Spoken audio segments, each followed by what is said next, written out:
So when we talk about writing a will, when somebody says, I want to write a will, what comes to mind? Death? Don't conclude yet. We have professionals in the house, and Modupe will be introducing our guest in the house. Yes, of course. We have Odunayo Williams. He is a legal practitioner, and we have Uzomaka Okoli, and she's a brand development consultant. You're welcome to the show. Thank you very much. Good morning. Yeah, good morning. Good morning. So what exactly is a will? I remember when I wrote my will and I told my executor that I'm writing a will. He tapped me twice and was like, oh, is it cancer? Is it HIV? Like, when are you leaving us, Williams? You know, something like that. But that's not what a will is about. A will is basically an instrument for you to give someone you care about something you have and something you want them to have, for example. So for something as basic as your iPhone, as basic as your hair, as basic as your bag, you want a close friend to have it, you can just dispose it off to the person. Okay. That's on the low side.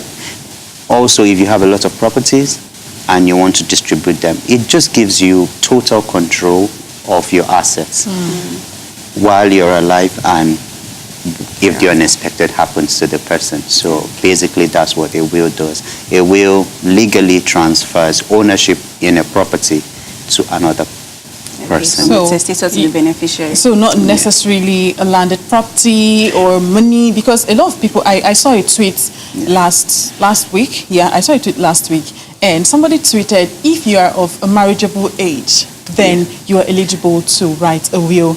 And somebody retweeted and said, what do I have to write? There's this slang in Nigeria called Mese. That means trouble. Yeah. So I don't have anything tied to my name. I can only write trouble in a will. So you're saying that it's not necessarily a landed property. You can will your iPad, you can will your phone. Sure.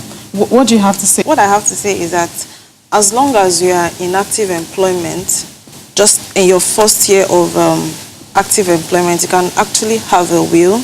You know, your iPad is an asset. You might have an intellectual property. Maybe you're writing a book and you've not finished writing the book, but it's an asset that can yield returns in the future. So so long as you are in active employment, you can have a will. So you mustn't have a landed property or cars or something as basic as your phone is an asset, and so it can be contained in a will document that can be transferred to your loved ones when you are no more in this life. Okay, so let me direct this question to you. Who is eligible to write a will? So long as you are above 18, that's for civilians, you are eligible to write a will. Then for Navy, Army, for military or paramilitary, 16 years, you're eligible to write a will. Okay. Yes. Okay. I think once you turn 18, you're eligible to write a will. 18. Yeah, once you're 18. And there are a lot of very rich 18-year-olds with the way intellectual property is in Nigeria now. You know, I think Wizkid started singing at 16 or earlier than that. And, you know, people do a lot of crazy stuff with intellectual property now that before you turn 20, you're a multimillionaire and you have people managing your estate. What a will does actually, aside transferring property, is it helps you during your lifetime and after your lifetime. A will is not something you should write once when you're 60, 70.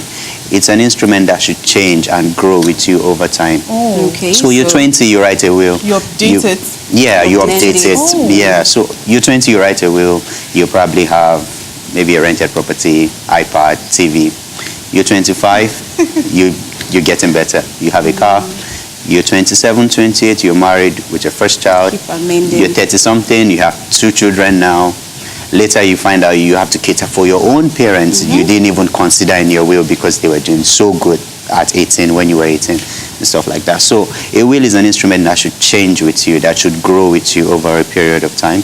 Okay. When you compile all your wills, you should be able to see an inventory of your assets over a period of time. So yeah, basically that's how a will should work. It's not just a one-time thing. It's a plan for life, not a plan for death. Yeah. I know wills when it comes to lawyers, legal practitioners, but you are a brand development consultant. So what does it colorate? Okay, I try to tell people that consider having a will like just having your assets in one document. Don't just take it that, writing a will as it relates to, you're about to die. I try to say, just have it like, I'm trying to tabulate all of my assets so that if at any point in time I want to make reference to what I have at a go, I could actually refer back to my will and say, this is what I have, this is what I want to sell, this is what I want. Or if you want to sell any asset, you cannot just go to your will. And I also try to tell people that, because you find out some people say, my father had this kind of property, my father has a lot of properties, but because we cannot even identify where they are, so it's hard for us to keep a track of all of those things, so just consider it as just having everything you have in one package for easy reference purposes in now and then also in the future. That makes it... so you help them in putting it together? Yes. Okay. So if you're just joining us, this is Tea or Coffee on High Impact Television. Yeah, so still talking about writing a will, I know that there are certain powers writing a will. What are those powers inherent in writing a will? Okay, so just like I said, a will gives you control over your assets. There are certain things you can do in a will. You can appoint your executor in a will. Okay. It gives you the power to appoint who you want to take charge of your estate if anything were to happen. If you don't exercise that power in a will, the state would usually appoint an executor for you, or whoever comes up with the letters of administration. Secondly, you can appoint witnesses, those you want to witness the will. If you have children under the age of 18, you can appoint a guardian for them, so that when you can appoint a guardian that will take care and look after those children if anything were to happen to you. We find out in Nigeria, if something happens to, say, the woman and the man, the children just get scattered. One relative comes, takes the boy, turns him into a trader or something to work in a shop.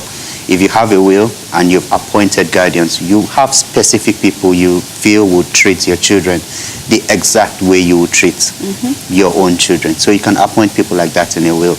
And then finally, a will gives you the ability to not just share property, but to determine when those properties should be shared. So let's say you have an 18-year-old son, and you want to give him a property, but you feel he can't manage it until, let's say, 35.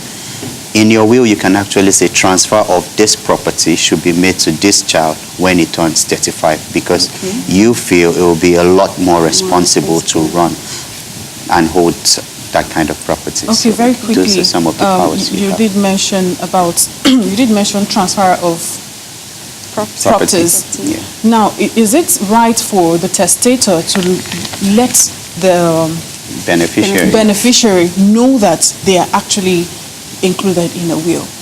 It's not advisable. It could cause chaos. Exactly. Yeah, absolutely. But that's one of the reasons why a will is so unique, because a will does not take effect until after death. So it's advisable you don't even let your beneficiaries know. The only person that should know you have a will is your executor, because your executor is the person that will make sure everything written down in the will is carried out according to the way it is written down in the will. So you don't tell the beneficiaries. What about a situation where, sorry Modupe, what about the situation where you have, for instance, the lawyer in charge of the will? Maybe the testator likes the lawyer and may have been working with the lawyer for quite some time now, and wants the person to be included as a beneficiary, and the lawyer is aware of this. Is it allowed? Does the law allow it? Yes, it is. It is allowed. It is allowed. Because I know that I read somewhere that in the United States it's not allowed. And actually is not. So it's allowed in Nigeria. Yes, it is. It is allowed in Nigeria. It is, but it must be clearly stated in the will. So, for example, you can say you're giving. It must be a very, very minimal part of it. Your lawyer can start owning 90% of your property. It will lead to the will being contested. Definitely. So probably you just want to give him a percentage. That's not his fees, by the way. Someone you've known over a period of time, he's been your lawyer for 30 years, and you feel you want to give him something in the will, absolutely you can. Okay, so we have a comment on Facebook from Yeah. Philip Osigbe, and he's saying, what is the cost of writing a will? So it varies. Definitely, it varies. So when you look at these really big law firms, you could charge you as much as $1 million, $2 million, depending on your estate.